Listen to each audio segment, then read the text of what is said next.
Hey, I'm the Reverend Russell, and this is Hardest Question video blog, and I'm here with the Reverend Dr. Mark Stenberg, the senior contributor and editor.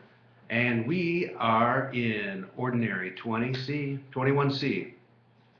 21C. Did you ever used to watch that TV show? I loved it. 21C. Yeah, they're remaking it, did you know? Yeah, good.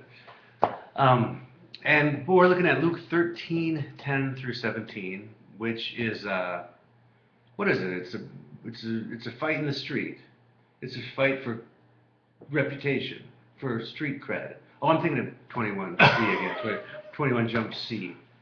It is this public, in a shame and honor culture, is this very public fight. Yeah. Spectacle. The crowd all gathers around. Jesus is out in the synagogue on the Sabbath, and there's a woman who's been bent over, and she's crippled, and she can't stand up. And Jesus sees her in front of all these people in the synagogue and calls her over.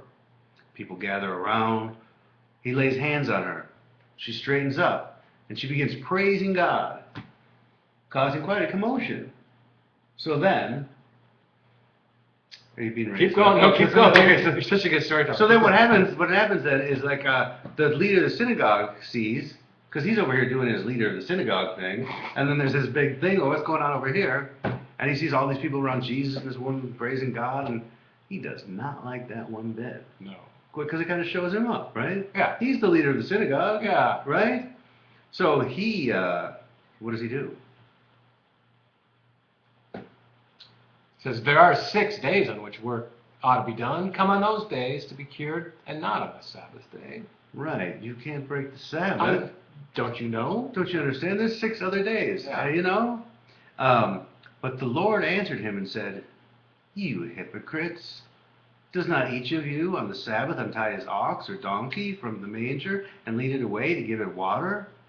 And ought not this woman, a daughter of Abraham, whom Satan has bound for 18 long years, be set free from the bondage of the Sabbath day?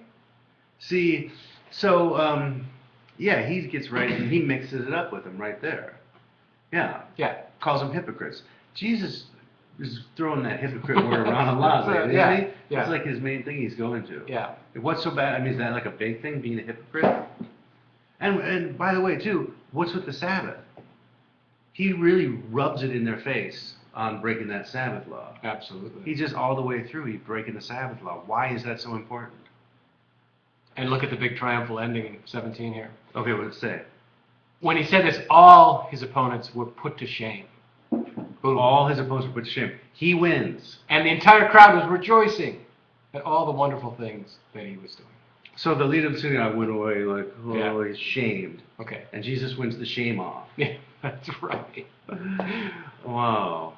Okay, that's the really, that's the hard question, cynical reading. Right. Like, why are the characters so flat? Why does this seem to unfold just according to the culture of shame and honor and the public challenge, public put-downs and fights? The more sweet reading, beautiful reading, is this is a woman who's been bent over with something. Is it a metaphor for something? I think maybe it is a metaphor. Yeah, she's been bent. And maybe she's been bent over by these leaders of the synagogue. Maybe she's been oppressed. Yeah. Yeah. Here's this leader of the synagogue who's saying, hey, there's a right way to do things and a wrong way to do things. I don't care who's getting healed. Like, that's the law, right? Right. That's the law that he cares about. And this woman has been bent over by the law. Yeah. And Jesus raises her up and heals her. Yeah. I think that's so beautiful. You can see it 2 ways. Yeah. Maybe create some tension with the first way, and then the second more beautiful way isn't as funny, but I mean, if you want beauty and good news, I guess you could go that way. This has been the Hardest Question video blog. Let us know how you preach. Thanks.